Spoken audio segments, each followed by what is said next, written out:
And we are live. Welcome to the process. It is Wednesday, January 17th.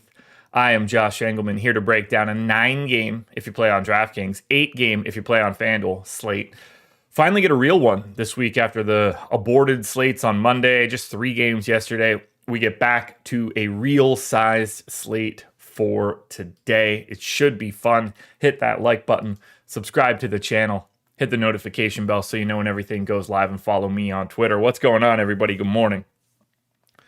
Good to be here. Lots to break down. Terrible slate last night for me, but we will get on with it. Feel a little bit better as we break down this bad boy.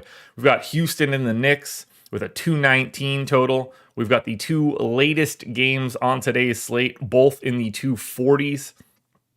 It's going to be a hell of a night. We're ready to break this bad boy down.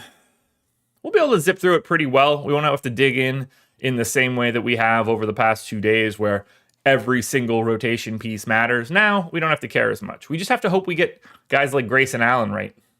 Because obviously, some days he's just going to make 9 threes. I'll bet Milwaukee wishes they still had Grayson Allen if he's going to make 9 threes. I bet Memphis wishes they still had Grayson Allen if he was going to make 9 threes. I can't even remember what other teams that dude was on at this point. Maybe that's just it. Maybe it's Memphis and Milwaukee. But big one. Big one out of Grayson Allen last night. 37 minutes, 10 of 17 from the field, 9 of 14 from 3. Insane. Just straight up big day. Which is really, really annoying. Shooting 48% from 3 this year.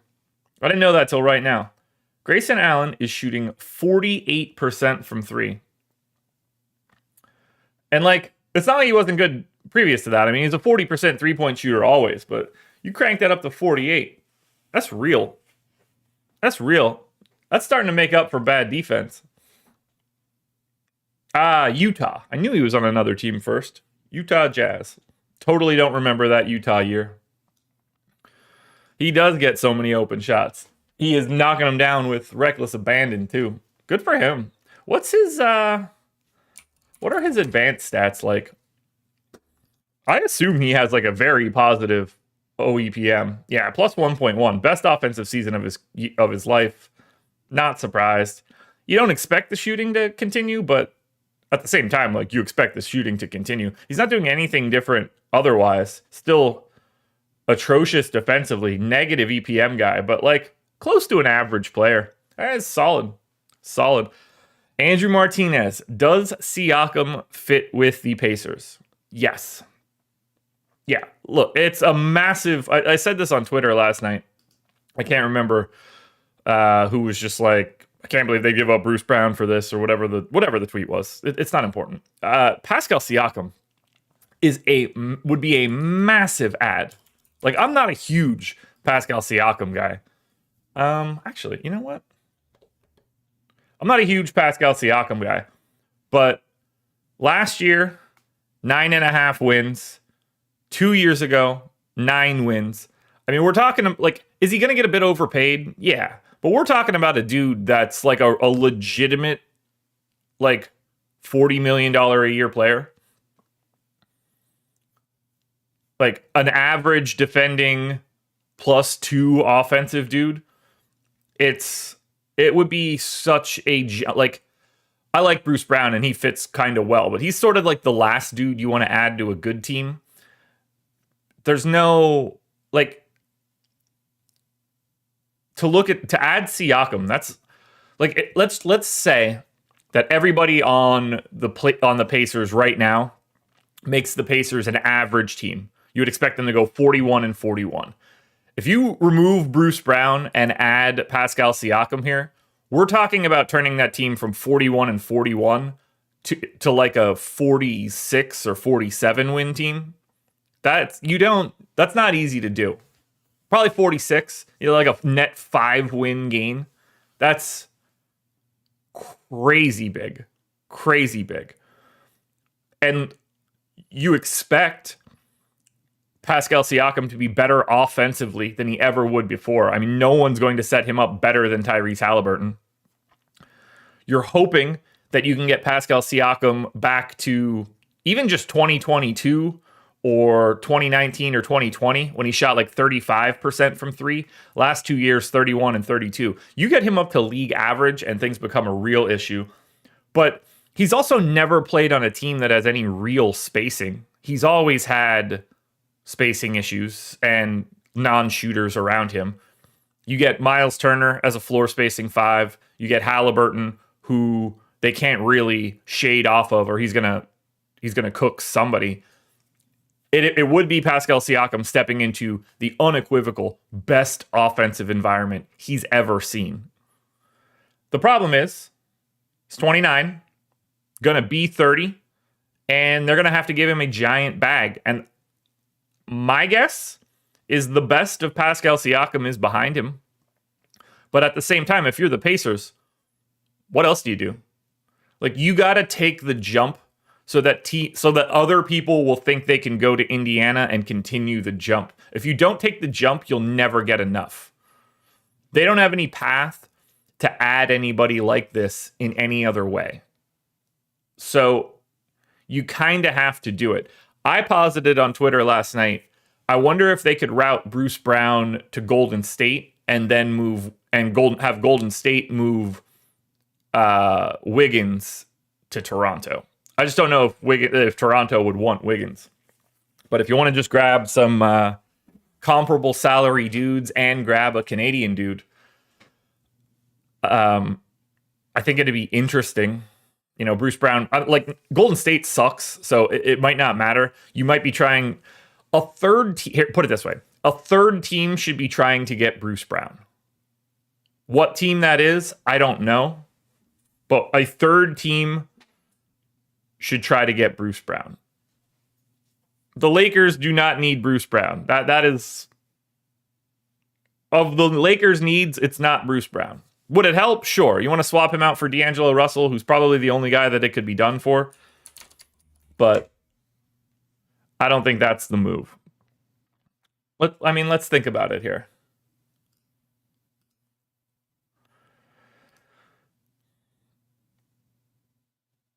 Let's see. It's not going to be Boston. I mean, Oklahoma City would be perfect as another, like Bruce Brown would just fit Oklahoma City perfectly, but I don't really see that as the kind of guy they need. You know, he would be great in Philly, but they don't really have the salary to do that. And that's not really what you're looking for. I mean, it would be amazing if he could get back to Denver, but again, I don't know what that salary would be. Clippers, Pels, Knicks, Bucks, Cavs. I mean, if you believe in the Cavs, they just have so little assets, but like if you believe in the Cavs and you can get Bruce Brown in to play the three instead of whatever that revolving door is, I think that would be good.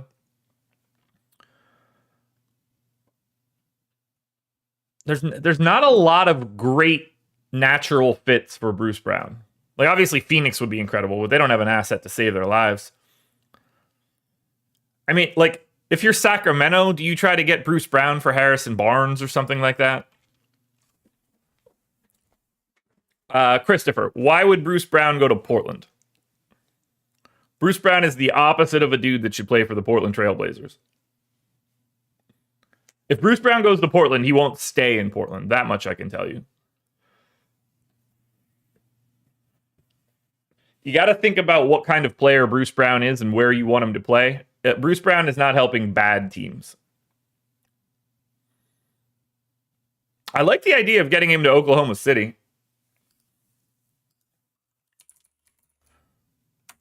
But I don't think they're ready for it yet. It's got to be a team that thinks that they can win the NBA title this year. That's the only team that's going to go after Bruce Brown.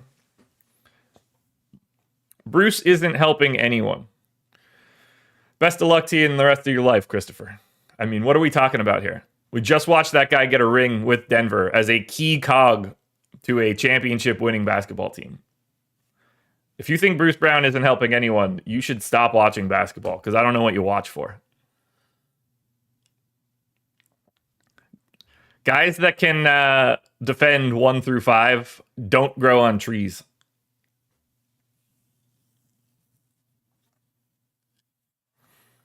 There are a couple teams that just have that natural fit of an extra wing dude. Like, I'm very curious to see where, like, I wouldn't expect him to stay in Toronto. Like, what would Toronto want with him? He's got a player option next year for an inflated number. There's no real incentive for him to be in Toronto. Like, Toronto can get something better for that. Because he's got like a $20 million player option next year. Yeah, $23 million option next year, which no one's picking up, but you'd like to get that guy in if you can. Bruce Brown to Philly would help their bench, sort of. I mean, he should start in that case. You know, you want to put Bruce Brown in the Nick Batum role. I don't hate it. But you also have to figure out a way. You got to remember, this dude's making $22 million. You need to figure out a way to send out $2 million.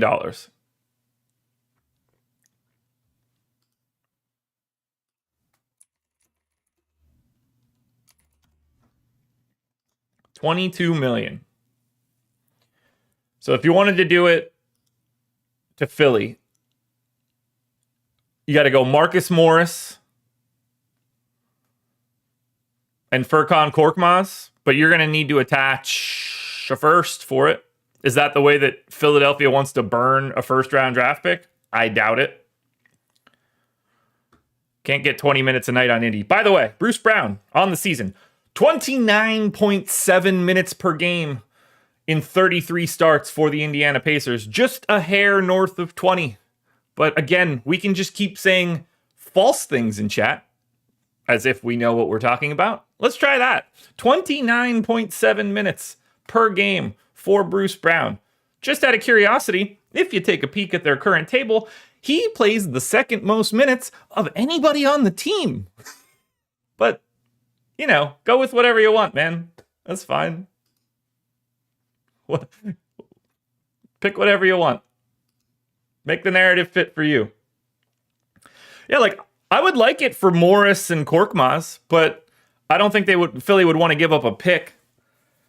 But you get that lineup out there, Embiid, Harris, Bruce Brown, Melton, Maxey, like that is an upgrade. That is an upgrade. And then swapping Batum, like hot swapping Batum into that will help. I don't know.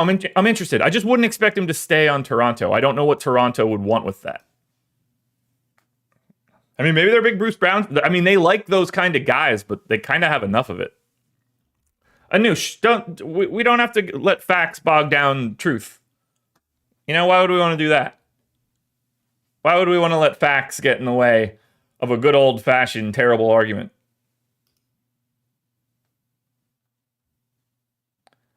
That would get us nowhere.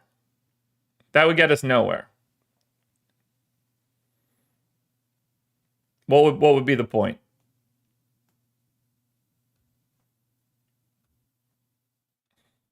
All right, I have one more thing to look at, and then we're going to be good to go. Yeah. 33 and a half minutes for Bruce Brown in the last game that he played. But never plays. Never plays. 33, working his way back. He missed 5 games, came back for 2, played 28 in the first one that he came back for, by the way. Missed another game. Minutes have been down a little bit because I think he's working back from an injury. But for the first 27 games that he played, just played constantly. Anyway, let's break the slate down. Actually, one more thing to talk about. I hope this isn't controversial when I say it. There are going to be some changes coming to the process/strategy show moving forward. The days of, I hate even saying this, The days of the 6:30 a.m. process show are numbered. I'll let chat catch up to what I just said first, but the 6:30 a.m. process show will not be lasting much longer. However, I think we're going to get to a point where the show becomes better. Dr. DFS, I would rather have Duncan Robinson if I'm the Heat. That's just me, though. Unless you can get off the contract for a good amount. But Duncan Robinson shooting 41% again from 3. So I get it. So what I'm hypothesizing, and we're still hashing out a lot of the details, but I got to talk to you guys about it first, because you guys are the guys that are just here all the time. I want to merge the two shows, so that I feel like we're making a lot of repetitive content in the morning, and I don't think that's really good for anybody. So I want to try to merge these two things. And Andrew, the exact opposite. No, it's not even that, Coach Chris, either. I do this process show in the morning, and I do a prize picks video in the morning. I do contenders videos in the morning, and then I pop back on and do a strategy show again in the morning. That's a lot of content that we don't really repurpose enough. I'm willing to have this conversation out in the open. So what I want to do is kick the process down the road a little bit. 8 o'clock probably would make the most sense, something in that neighborhood. And then it would be longer, and we would really dig in as much as we can. We'd be looking to go for an extended amount of time, but it would allow me to break down a game. We can check the prop markets. We can break it down from a DFS standpoint. I could hit you guys with segments like, oh, these are the top 5 point guards for the day, and create a video that you guys can check out for that. I want to make everything more efficient for everything that you guys can see, and organize it a little bit better. I don't think I'm gaining enough of doing this one at 6:30 other than just being tired every day.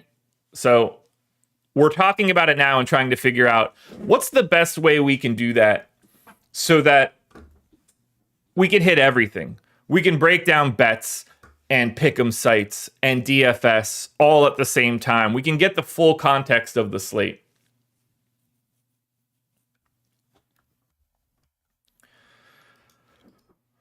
So, Hendu, I mean, there's still going to be a lot of unknowns at 8 o'clock in the morning, too. That's not really the change. Yeah, I knew people wouldn't be stoked about this, but I think that I can put out a better product for everybody with a little bit of a change.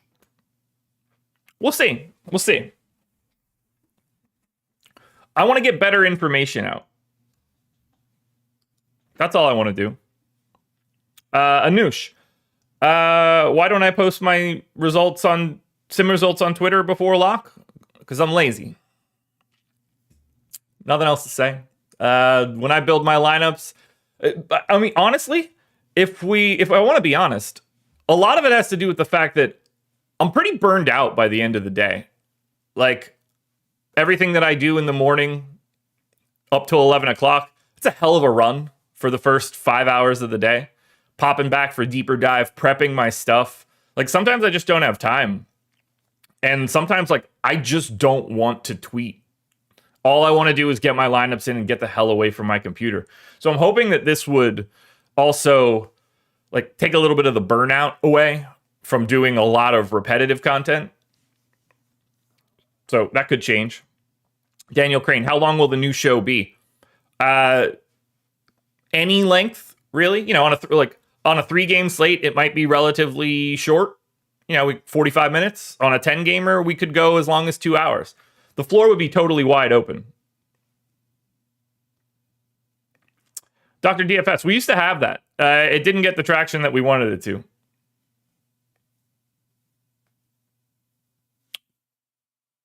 Nope, Ryan, we don't. We don't. I want to do more content, but I want to do it better. I can make a Prize Picks video out of this video. I can make my contenders videos out of these videos. So instead of doing a bunch of work twice, I could do it once for everybody. And I think that might make things better for everyone as well. I don't know. We'll see. We'll play with it. Everything's malleable. But now, it's cheers time. We got to break down 9 games, and I just went 22 minutes to start. So we're going to run long. Ron, exactly. Yeah, you're exactly right. If I can make that more efficient in the morning, I might have more in the gas tank later on. Coffee's here. I went hot coffee today because it is brisk. No luck needed, Christopher. I've got carte blanche. Already handled. Cheers, everybody. Coffee time. This is cookie dough creamer with a chocolate protein powder in it. I have a feeling this is going to be like liquid chocolate cookie batter to drink in the morning. I can't wait. Rise and grind, everybody. Let's get into it. Bang.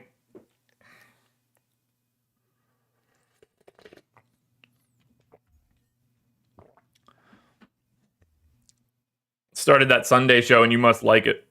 I love doing these kind of shows. Like, I'm a much bigger fan of this sort of freeform stuff. That's part of why I want to change this up a little bit.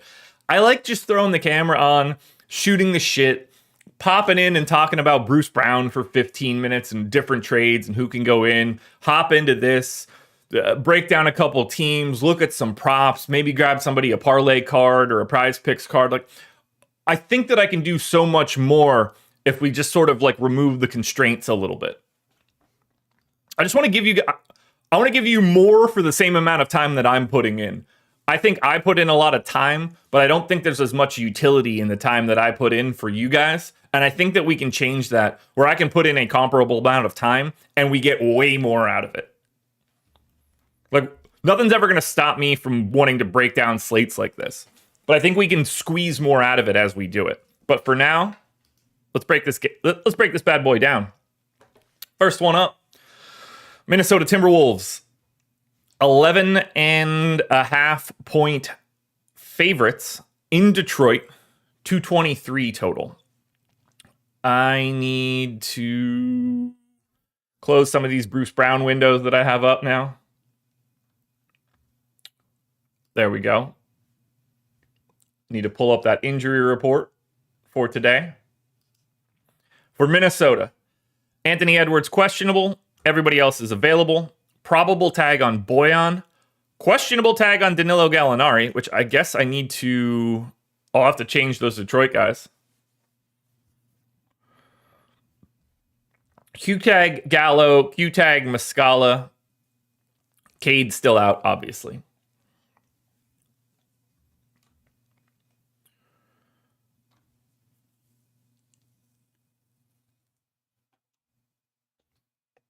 So I don't think we're going to have too much that we need to change here for Minnesota. I mean, this is not a team that deviates from their rotation all that much, and they certainly don't have to like let it rip against Detroit.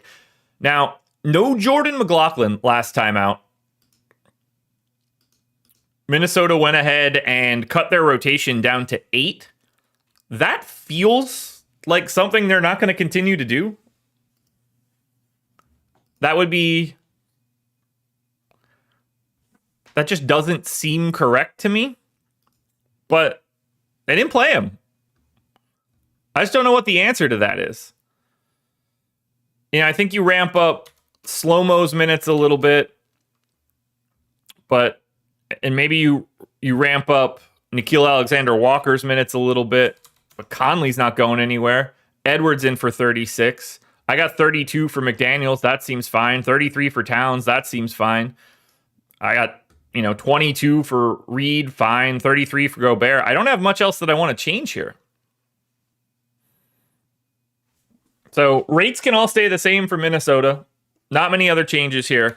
For Detroit, I can now move Marvin Bagley to Washington, and I can move Isaiah Livers to Washington. Might as well just hop to Washington and flip-flop those guys out and just get this done now. So for the Wizards, it was Gallo to Detroit, Muscala to Detroit.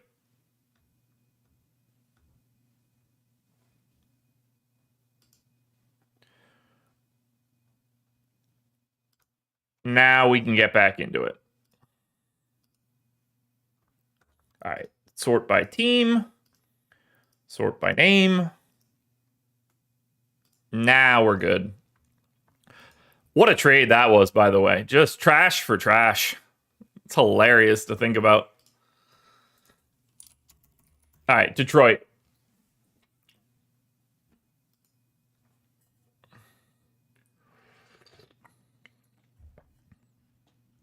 No disagreements there, Josh. It's definitely a different show. I I loved doing my show with Adam because we were going to hit it from a very analytical perspective. I enjoyed that. It's just not where we're at right now. All right, I am going to redo this rotation with Bojan coming back in. So, in terms of the most recent Pistons game, which was against Washington, hilariously enough, you got Hayes, Ivy, Duren, Beef Stew, Knox as the starting lineup. I think we can all kind of tell what we're going to be getting out of that one today. So let's go to Detroit. Zach Brown, Josh, you watch Friday Night Lights. Amazing show. Amazing show. Hence why I named my dog after that show. All right, let's get Killian Hayes in for 26. I think that makes the most sense. Yeah, I think that's okay. For right now. We'll get Ivy in for 30. We'll get Bojan back in for 33. Did Beef Stew's minutes just go big? They did go big. I'm going to go 31 to Beef Stew.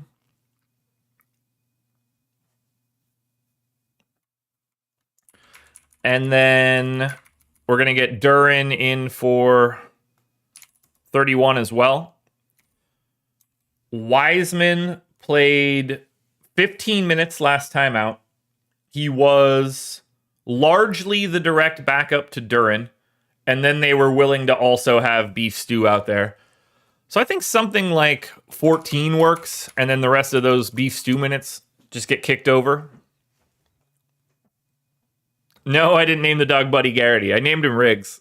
Technically, his name is Riggins, but we call him Riggs. All right, Alec Burks got 28 off the bench and closed. They also closed with Asar Thompson, which is interesting. They were really bouncing these dudes around. So let's get Knox in. And I think we can get Burks in. And then we need Asar Thompson and Marcus Sasser?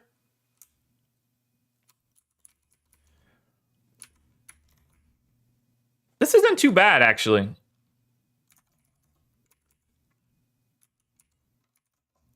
We got Asar in for...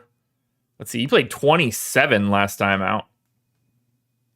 But that was without, two of the... And look, the new dudes could play today, in theory. So we'll get him up to 17, and then I'll hide 4 more on Joe Harris. I am going to take a quick look at rates for Detroit, just to make sure I have the right stuff in for Bojan being back. Bojan's at 17.5 points. So I'm about right on Bojan.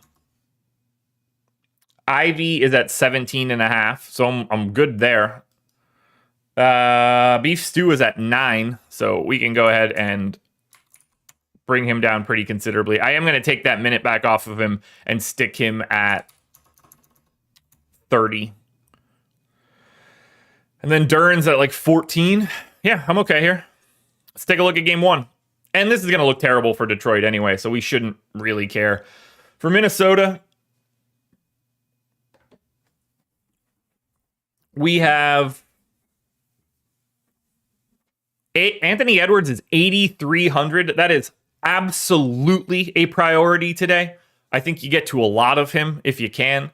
Karl Anthony Towns at 7,700 would be your second best option. But I love Ant. And honestly, I love Towns here too. These guys both look great.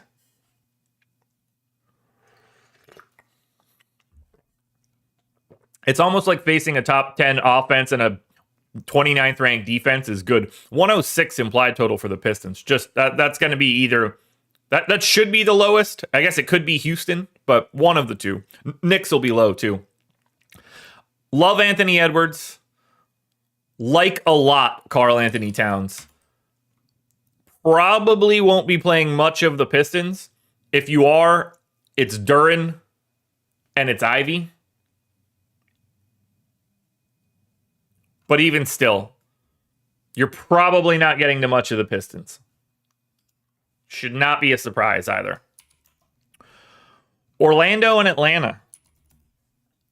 Magic are 3-point dogs in Atlanta, 232 total. For Orlando, no Gary Harris, no Kevon Harris, no Jed Howard, no Franz Wagner. For Atlanta, no DeAndre Hunter, no Wes Matthews. So pretty much what we've been used to for these two teams. So this shouldn't be too bad to break down. Have they really excised Anthony Black from the rotation? Orlando's last game was a 4-point win against the Knicks. Anthony Black did not play. So let's cut this rotation and figure out what we're doing. Particularly now, we're going to go and get... Seems like Fultz is going to be coming off the bench. Played 23 minutes. I think looking at Fultz playing 22 makes some sense. And then you get Suggs in for like 26. Goga started, closed, played 29 minutes.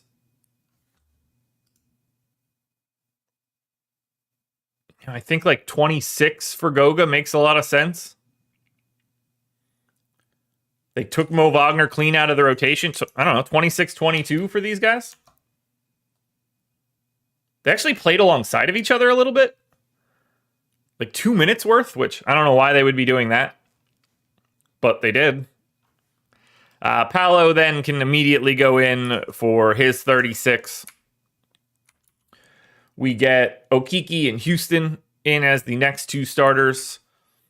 You know, I think 26 apiece for both of those guys makes a lot of sense. Cole Anthony. I mean, they basically just ran a 5-man starting lineup, 5-man bench mob with like very, very, very little overlap. They just basically had a line change. So let's get that set up. John Isaac can have 14 minutes. Joe Ingles could have 20 minutes. I could throw 22 on Cole Anthony. Might be a little light on Anthony, but I can't imagine we're getting to him. On the Atlanta end, I can't imagine we're moving this one around too much. Like, they don't even have the bodies to make rotational changes. 10-point win against San Antonio last time out. You got your standard starting lineup. Bogdanovich, Forrest, Okongwu, and Garrison Matthews off the bench. Capella and Okongwu split the center minutes.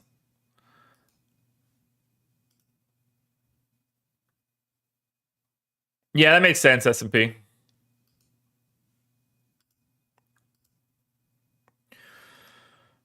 Alrighty, Atlanta. So I'm going to go 26 Capella, 22 Okongwu. We've got 35 for Jalen Johnson. Honestly, probably 36. I mean, the dude just plays massive minutes. I've got 38 for Trey. I'm going to make that 37. I'm going to take DeJounte Murray down to 35. We've got Bay in for 34. Make that 23. Or, sorry, 33. I've got 28 for Bogdanovich. Make that 27. We've got Garrison Matthews playing like 13 minutes. And then I've got Trent Forrest playing like 12 minutes. Perfect. Easy stuff on this one, too. Orlando. Okay. If you think Goga Batadze is playing 26 minutes, I think Goga Batadze looks really good at 5K. And then 8,800 for Banchero. I don't think anybody's going to be upset about getting to the main offensive hog from Orlando. Banchero, 27.5 real points. I've got Goga at 10. He's not listed. Suggs is listed at 11.5. I am quite a bit north of that, but he doesn't even look good. I like the Orlando side of this one. I really do.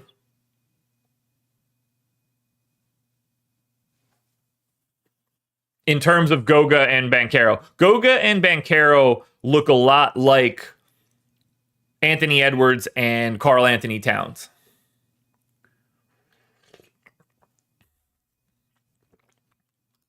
For Atlanta, much worse spot for the Hawks. They get the number 3 defense. So, still look okay, though. I mean, I'm willing to pay $7,300 for Jalen Johnson. He's over a fantasy point per minute, playing 36 minutes. $7,300 is not a crazy price tag. Murray looks fine. Trae Young looks totally fine at $9,800. You know, he's at 1.38 over the past 30 days. That's exactly where I have him for this matchup. I like this. Thanks for the shout there, Dr. DFS. Forgot to hit the button when I flipped over. I'll hop back over to Orlando so you can see it a little bit easier. But I like the Atlanta side too. Jalen Johnson, Trae Young, Murray, Capella, Okongwu, all very viable plays for today. But for Orlando, so you can see that a little bit better, Goga Batadze, Paolo Banchero, they are the two key pieces from the Magic. Game 3. Oh boy. San Antonio Spurs, 16-point dogs in Boston, 237 total. This is going to be probably pretty ugly across the board. Barlow questionable. Zach Collins still out. Boston's got a Q tag on Drew, Q tag on KP, Q tag on Derek White. None of this is going to be fun to do.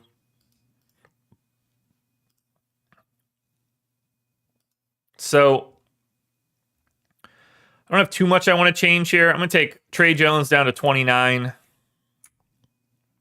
Put that minute on Blake Wesley. Let's get Malachi Branham just 17. I'll take Devin Vassell down to 32. I've got Barlow for 19 if he's available. I've got Sohan for 28. I kind of want to make that 29. Got to take Keldon Johnson down a minute. So I'll go 29 apiece to both of those guys. 26 to Wemby.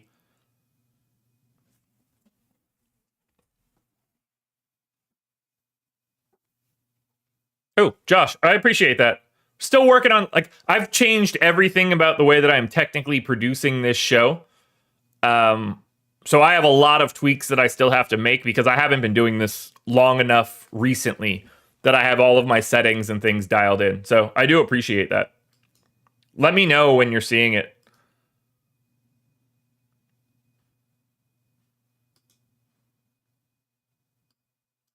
We'll get it dialed in eventually.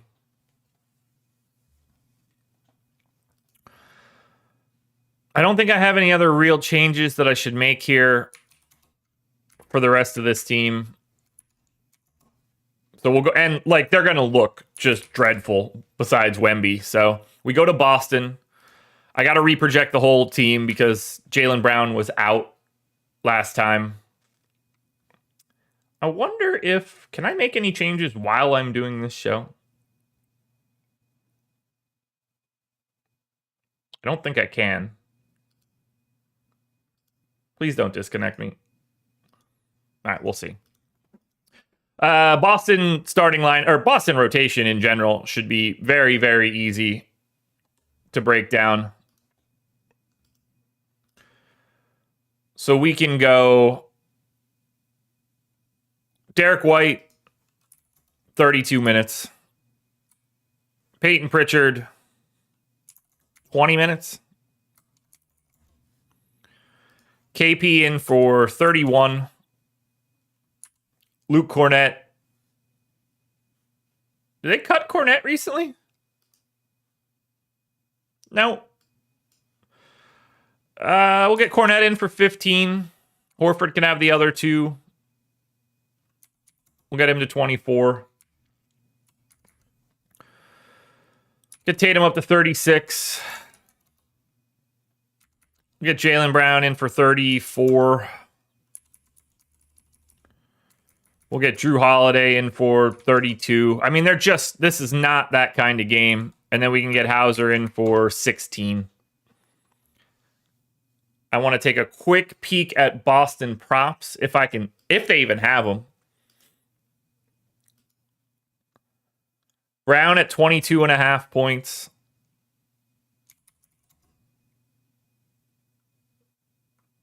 I got to bring everybody down, I guess. Tatum is at 28.5.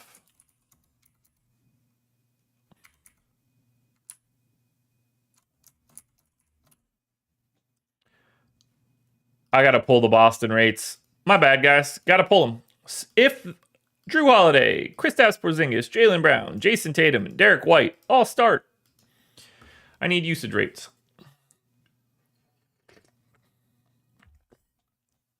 And by the way, that coffee does taste like liquid cookie batter.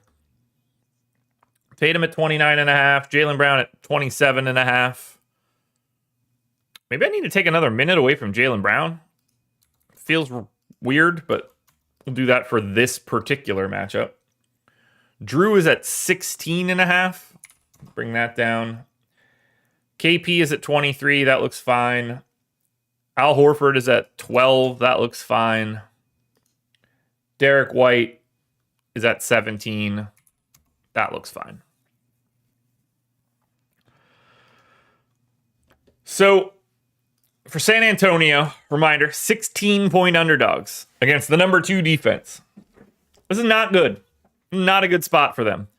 8,700 for Wemby, 6,700 for Vassell, Sohan, Keldon Johnson. Those guys are fine, but none of them cross 5X, so I cannot prioritize them.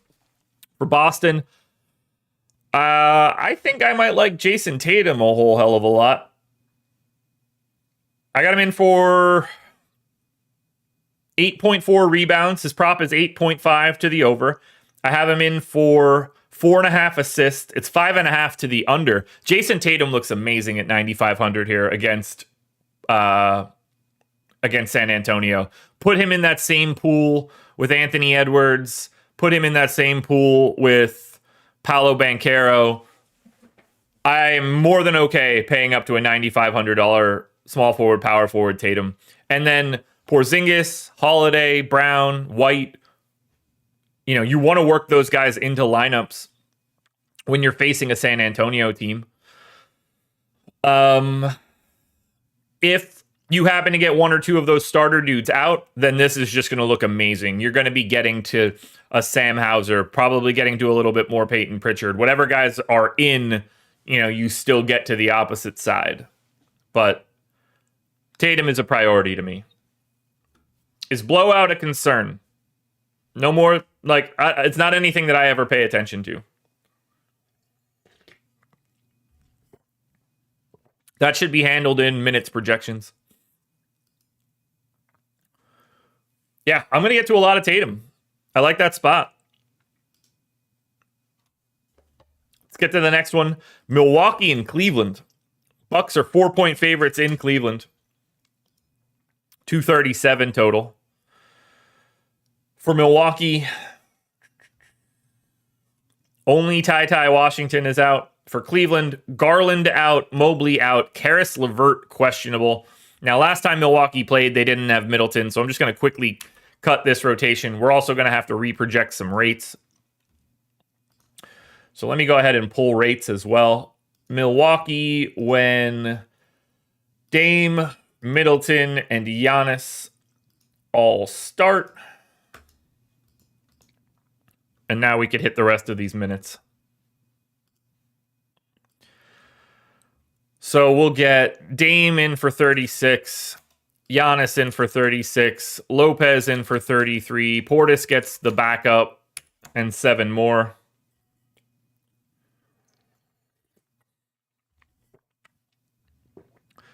We need to get Malik Beasley in for 28. We're going to get Chris Middleton in for 31. And then the rest of this just figures itself out. Campaign gets a little bit of love. We get Pat Connaughton in for 22 minutes. And we probably chop the rest of this to like Andre Jackson and AJ Green. Something along those lines. Now, rates. When Damian Lillard, Chris Middleton, and Giannis start, Dame is at 26% usage. Giannis is at 32.5. Chris Middleton is at 23.5.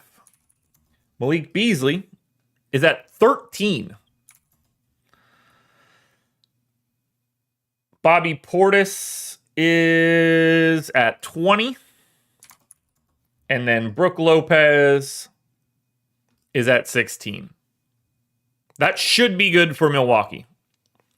I do want to check assist rate, I guess. Middleton definitely affects that. Dame is at close to 9%. Giannis is at just shy of 8. Middleton at 8.5. Middleton a little bit higher. All right. Now let's go to Cleveland. That Q tag is probably pretty important on Karis LeVert. But for now, we got to project him like it's normal. We'll go 36 to Donovan Mitchell. We'll go 28 to LeVert. 34 to Jared Allen. Tristan Thompson back up.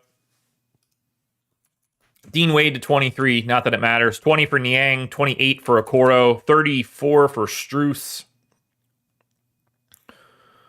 Make that 33. 22 for Sam Merrill. Seems fine.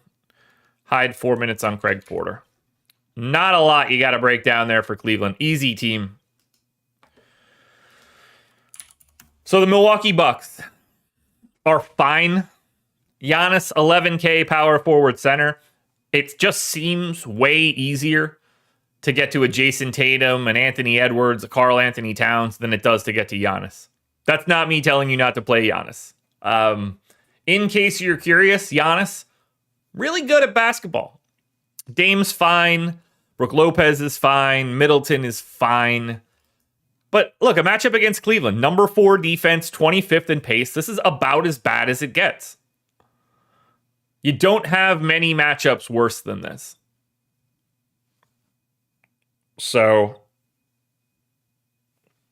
do with that what you will. Cleveland gets the opposite. Middle of the pack defense for Milwaukee, 4th in pace. These guys could look okay with the right pricing. And they do. $9,600 Donovan Mitchell is certainly someone I want to get to. 1.44 DraftKings points per minute over the past 30 days. This is a better than average matchup for him. It could look even better if LeVert is out. I think Jared Allen is still totally fine at 8,100.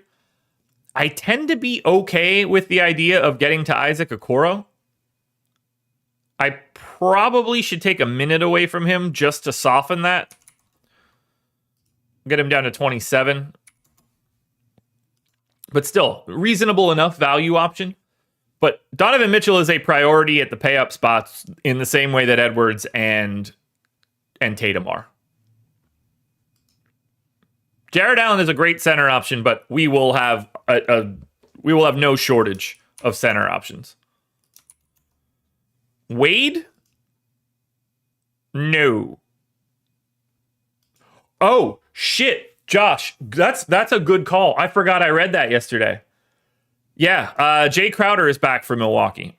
Now, that doesn't really matter, but yes, you are absolutely right that he is available today. I'm basically just going to kill most of the minutes for AJ Green and Andre Jackson.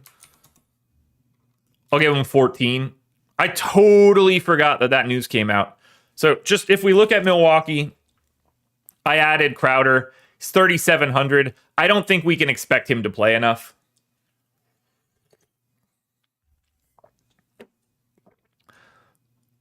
So I appreciate you reminding me of that, though. I totally forgot that came out.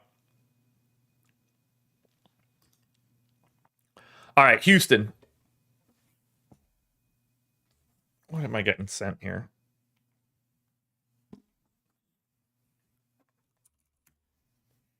Houston Rockets are 5-point underdogs in New York, 219 total. It's going to, without a lot of people out here, it's going to be very difficult for us to like something in this matchup. Houston, Reggie Bullock questionable, no Eason. For the Knicks, Brunson questionable, Hart questionable. That actually has a lot of trickle-down effect. But Houston should be about as easy as it gets. These guys really don't deviate. Now, they've been working Cam Whitmore in more, which has been interesting. 33 for Şengün, 34 for Jabari, 37 for Van Vliet. Sure, 30 for Jalen Green. Whitmore can probably get an extra minute here.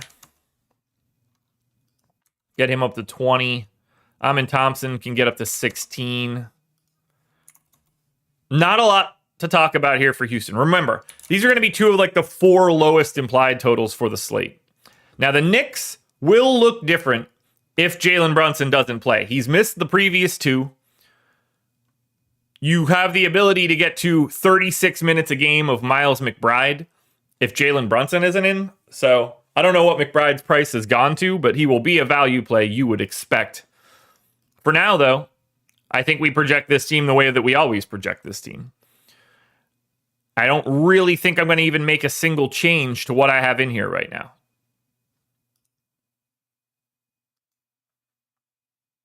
Actually, we'll go 34 and 14. That's it, though. And I'll take 1 off of Grimes and give it to DiVincenzo. So, Houston.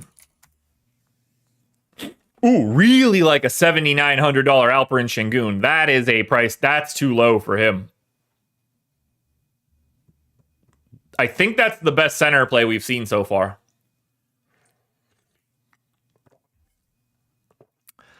I feel like I should take a minute away from Van Vliet, but if anybody's going to get locked in for 37, it's him. Jabari Smith, Jalen Green, both fine options. Alperen Şengün looks like a priority to me. For the Knicks, Miles McBride up to 5,300. If we project him for 0.85 in 32 minutes, that's 27.2 at 5.3. Okay, so even if Brunson's out, we're still going to be getting to a pretty decent chunk of McBride. But he would just look like a lot of the other like good plays today. 8,400 for Brunson if he's playing, though. Yup.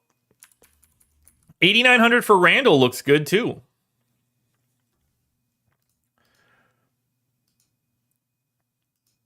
And then Josh Hart is okay.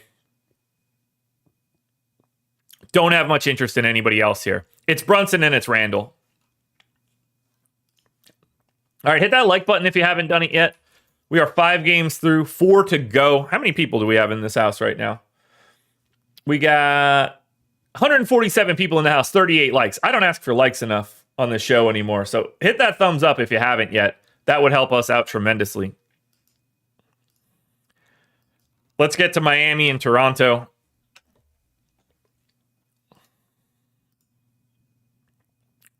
The Heat are 2.5-point favorites in Toronto, 228 total. Obviously, keep your eyes peeled on Pascal Siakam. We could find out that he is not playing today, and that wouldn't be the biggest shock in the world.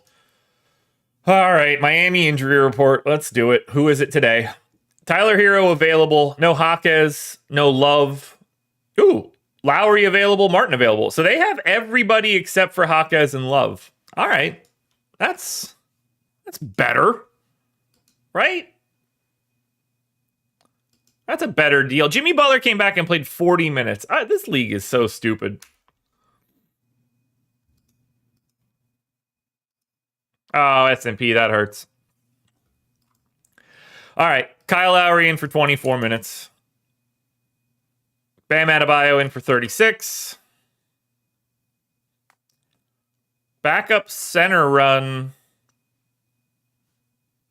Who'd they play last game? Miami played Brooklyn 1-1. Backup center was Jovic, I guess. Or, okay, they went to Thomas Bryant in the second quarter.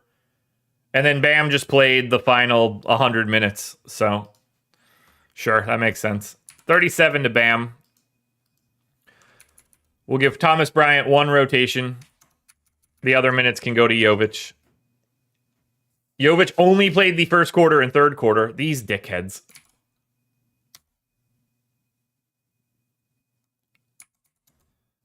So we'll get 20 minutes in for Jovic. I guess we're going to 35 on Jimmy Butler. We're going to 34 on Tyler Hero.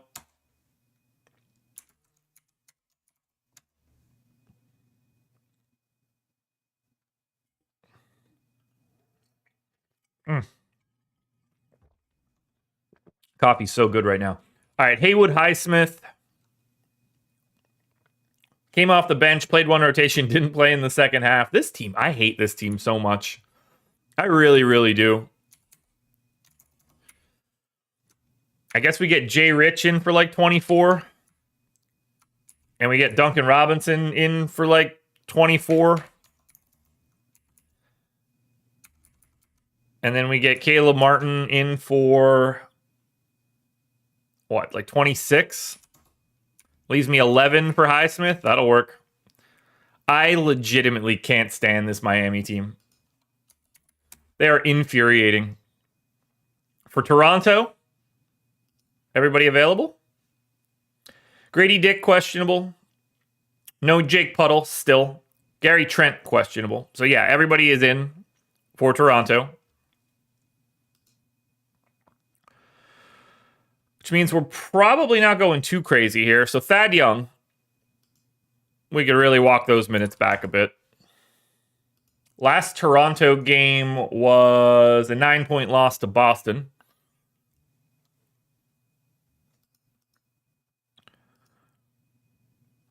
We got Quickly in for 31.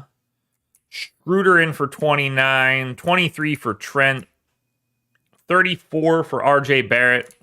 35 for Scotty Barnes, 35 for Pascal Siakam. We've got 19 for Jonte Porter. They started Porter last time out. Did he get hurt?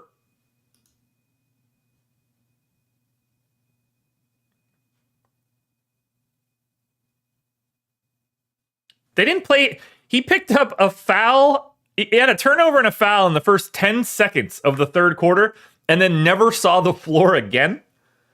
He played 10 seconds coming out of halftime. And the coach was just like, nah, man, you're done. They went to Thad. And then they went to Boucher. And then they went to Siakam. Sure. Whatever you say, guys. Yeah, but a 10-second sub, that's a new one, man. That's rude. I'll go 17 Thad Young. And I think I'll go 17 Jonte Porter. We'll get Boucher in for like 13. And then Pascal Siakam can have the final minute there.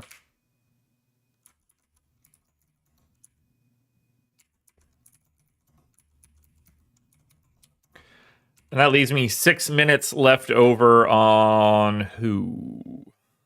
Jalen McDaniels. Come on down. I'm going to hate this game. I'm quite confident.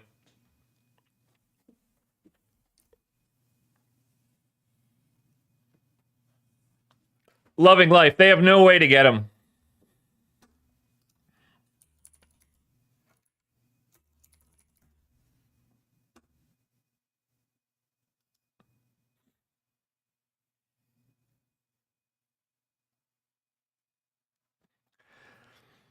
Matthew, you're the one bringing that Pascal slander. That's a good trade for them, depending on how much they give up. Yeah, there's no mechanism for Bruce Brown to get to Denver. They don't have the salaries to do it. It would include, you would have to send up KCP, and they're not going to do that.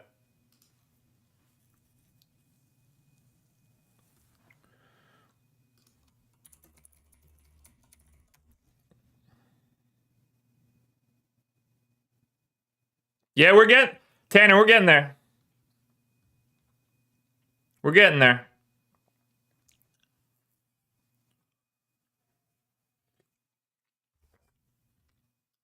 Okay, let's look at Miami.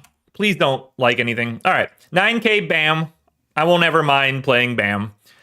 Honestly, 7,800 for Jimmy Butler, small forward, is fine. Hero's fine. But there are no priorities. I mean, this is just Miami's 29th in pace. Toronto's middle of the pack pace, defense. Just this game is blah. It's just blah. This would be the type of game that would be like the NBA TV series in the playoffs. It's just like nobody wants to watch this. On the Toronto side, it's the same thing. Like, you want to play Siakam or Barrett or Scotty Barnes or Quickly, go for it. But they're not going to look better than anybody else does on this slate. I don't even want to waste the words. So I'm sure it's going to triple OT tonight. Charlotte Hornets, 12.5-point underdogs in New Orleans. 229 total. For the Hornets, what do we know? Gordon Hayward out. Q-tag Bryce McGowan's. Q-tag Brandon Miller. Q-tag Frank Ntilikina. Sneeze incoming.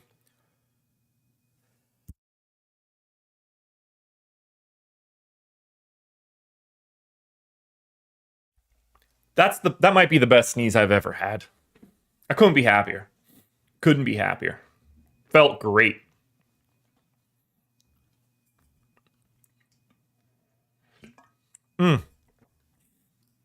Invigorating. All right, let's cut this entire rotation. We got to reproject these dudes, especially with LaMelo back. So LaMelo has been back for 2 games. And I don't know. Figure we're going like 32 minutes.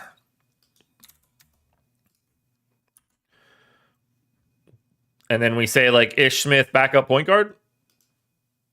Ish. Point guard Ish. Get it? 35 to Terry Rozier. 28 to Nick Richards. 24 to PJ Washington. We get Miles Bridges in for 37. We get Cody Martin in for 22. We get Brandon Miller in for 28.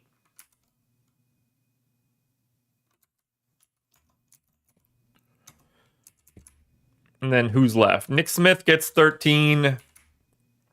JT Thor can have 7. I think I need rates. Do we have props? That might make it easier. Charlotte. Points. All right, good. So we've got LaMelo's in for 22.5. Perfect. We've got Rozier at 20.5.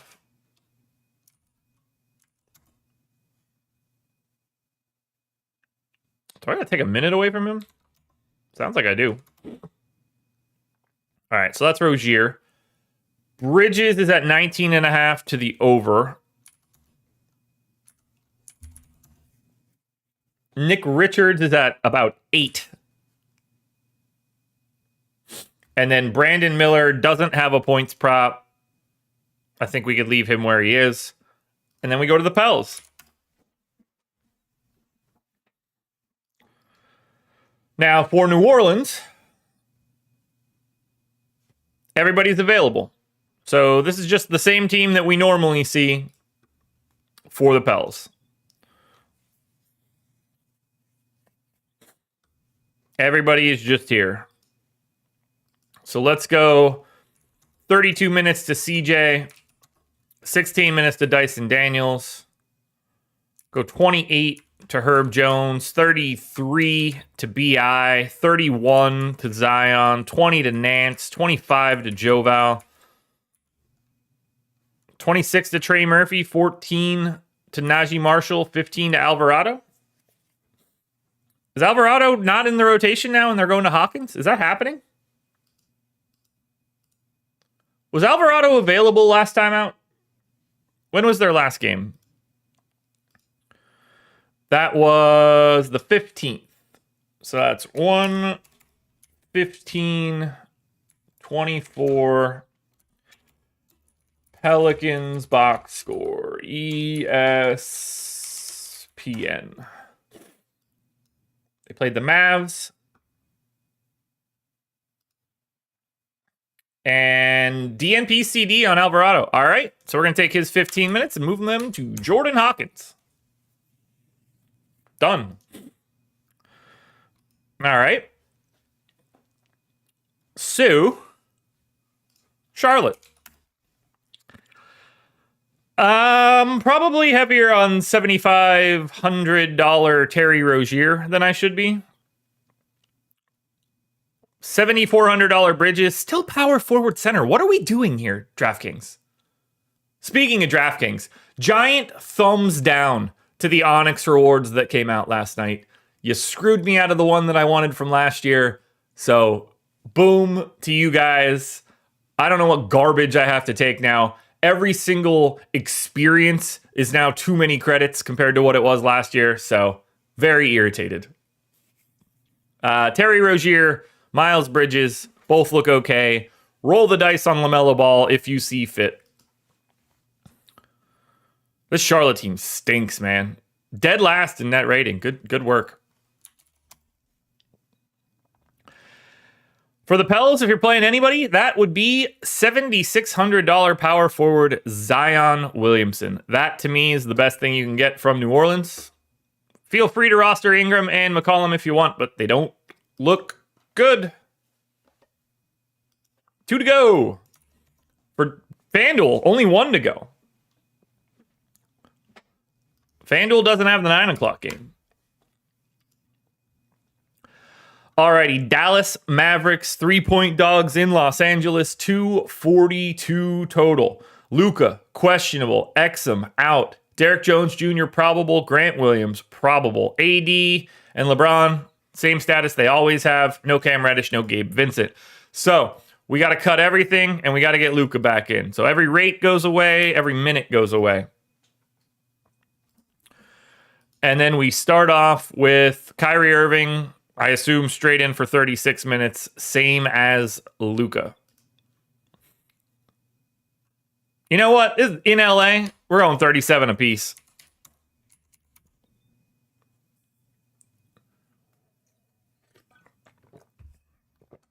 S&P, I'm salty, man. Last year they had this Italian truffle hunting trip for 2 credits, which is what I have.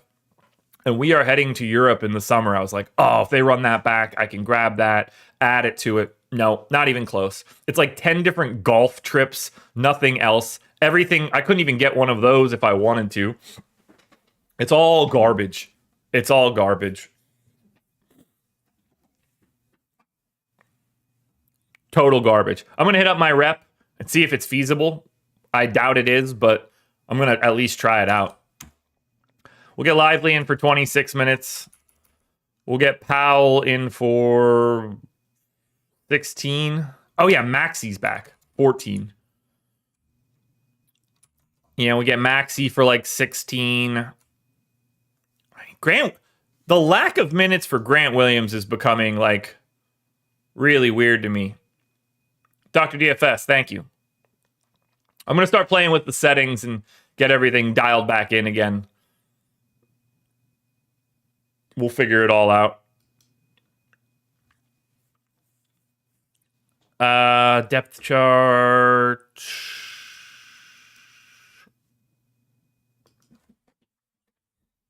Yeah, S&P, like I don't want anything different. I just want the exact same thing that existed last time. Nothing more, nothing less. Like very, very easy. Not trying to be weird or difficult. Just like, hey, you had this before? Can I do this again, please? I can't believe Grant Williams is just like not a part of this team. It's so bizarre.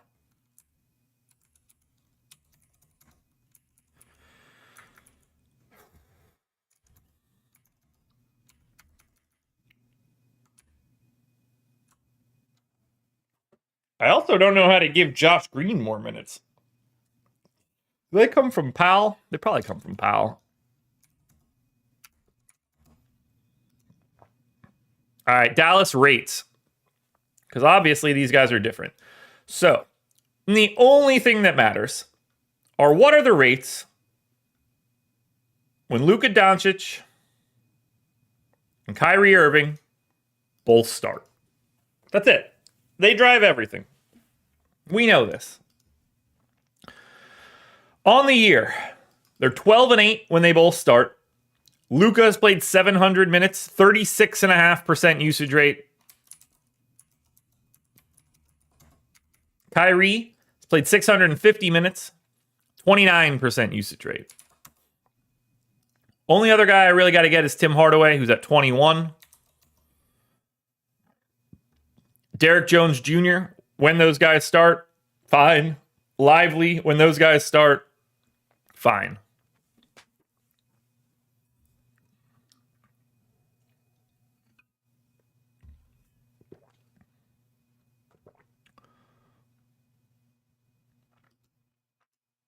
I think all of that looks okay. Let's take a look at assist rates.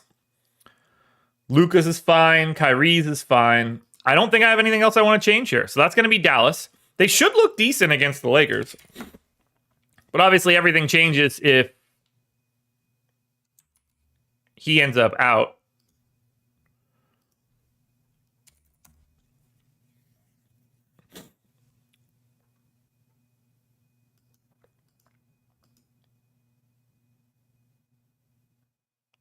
So let's look at the Lakers, which I guess we're not really changing anything for the Lakers either, since we know Reddish is out.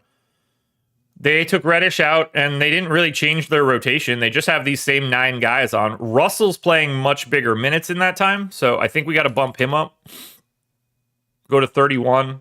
I could take them from Christie.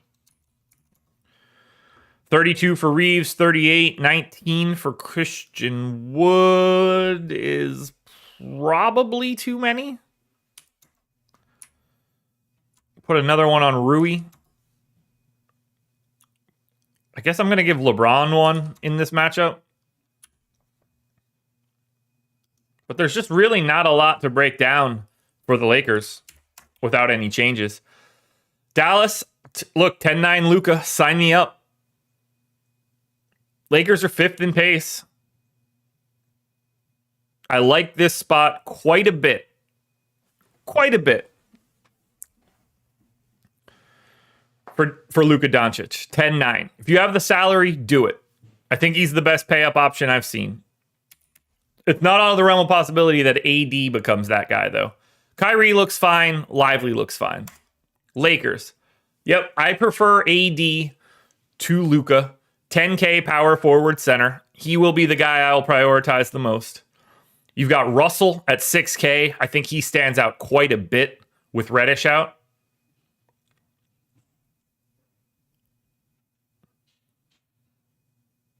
Christopher, for real? I never heard them talk about it. I'll have to reach out to I'll reach out to Brick. But yeah, that is 100% the one I wanted.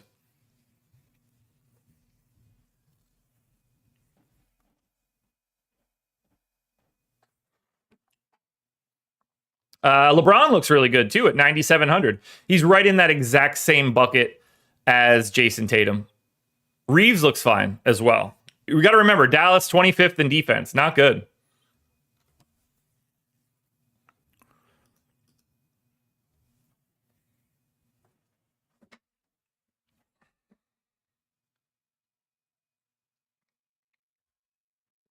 Alrighty. Let's close this one out. Final game on DK. Golden State Warriors, 4.5-point dogs in Utah. 242 total. We got Draymond back, so I got to reproject this entire stupid team.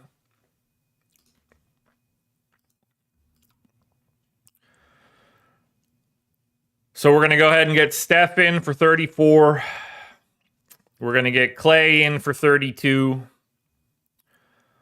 Wiggins for 29. Pajemski for 28. We'll go 24 to Draymond. 24 to Saric, I think, too. 23 to Saric, maybe. Looney gets his 18. Trace Jackson Davis continues to play. Although I don't think it's a lot.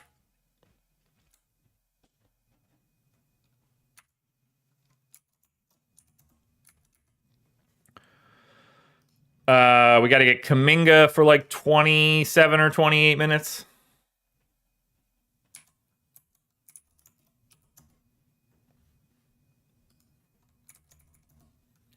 And then that leaves me, 13 minutes for Corey Joseph.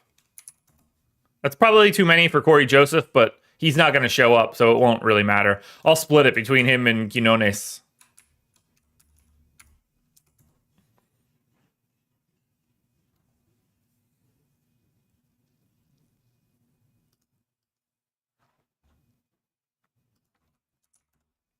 All right, for Utah, I'm guessing this is just standard Utah. And I would be right. This is not a rotation that seems to have been changing a lot lately. They kind of are locked in. They play everybody like 24 minutes. It's the absolute worst. I'm not making any changes at all to Utah. I think I got them right where I want them. So for Golden State, $8,500 Steph. Like, yeah, I'm in for that for sure against Utah. I don't mind 6K Clay either. It's a great matchup. Utah's defense is fine. Pace is fine. But 242 total. On the Utah side, give me some $8,300 Larry Markkinen small forward, power forward. This game's competitive. He is the best option that you can get. But I like, would you be mad at all to have a late night hammer combo of Steph and Larry Markkinen? I sure wouldn't. No, it is not, Josh. This game is not included in the FanDuel main slate. So there are no salaries, which means there are no value calculations. Let's run some crunches, though. What do y'all say? Beep, boop.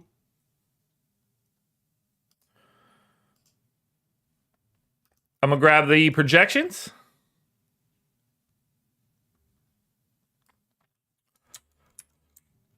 Get Markkinen into the Thunder already. I don't think there's a chance that the Jazz are trading Larry Markkinen now. I think he's just in Utah. I don't think they're going to do it. I don't think they can get enough back.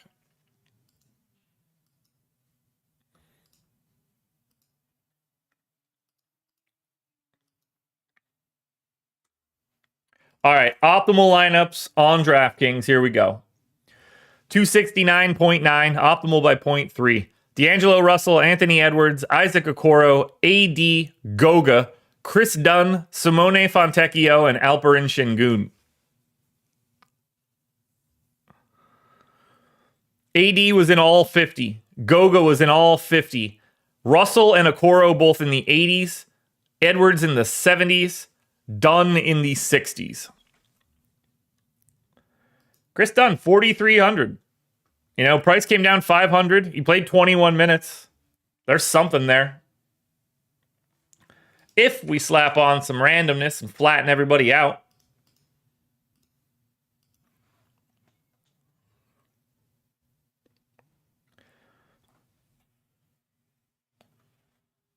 Yeah, I think Clarkson and Kelly Olynyk are way more likely.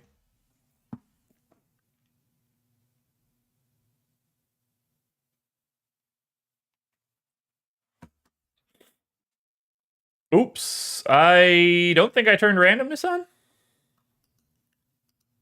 Nope. Put it in the wrong spot.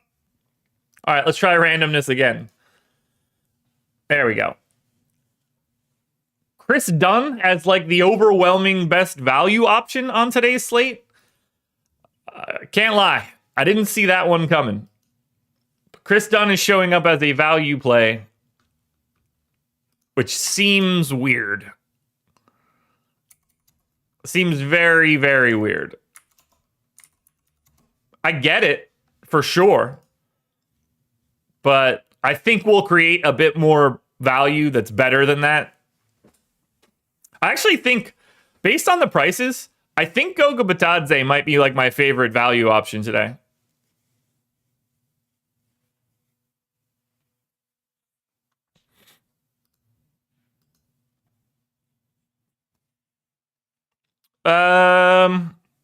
Assuming that salary works out, yeah, that probably does get it done. I don't think they would do that.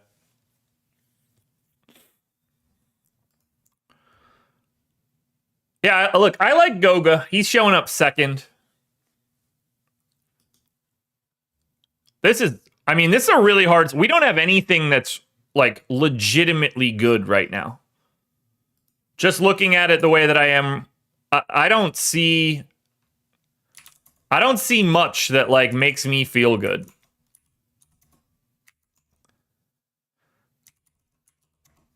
It's a pretty disgusting looking slate. But I like Goga. I think that should be a priority for us. Go Goga. Go Gadget Goga. Let's go FanDuel. Now on the FanDuel end,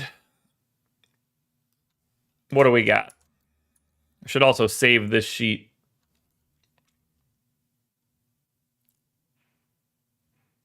Yeah, I just don't think I'm at the point now where, like, with the way that they've been playing, I think they're more likely to add than subtract.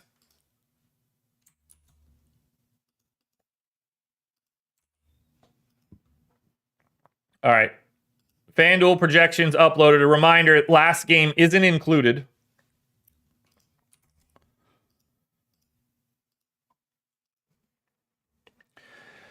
$281.66, optimal lineup by 0.33. Russell, Conley, Reeves, Ingles, LeBron James, Paolo Banchero, Jalen Johnson, Jaden McDaniels, and my boy, Goga Batadze.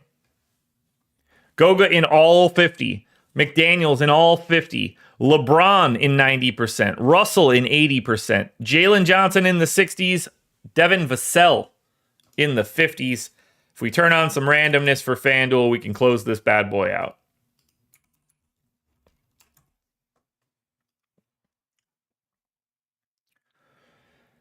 Looking like Jaden McDaniels, top of the list on FanDuel.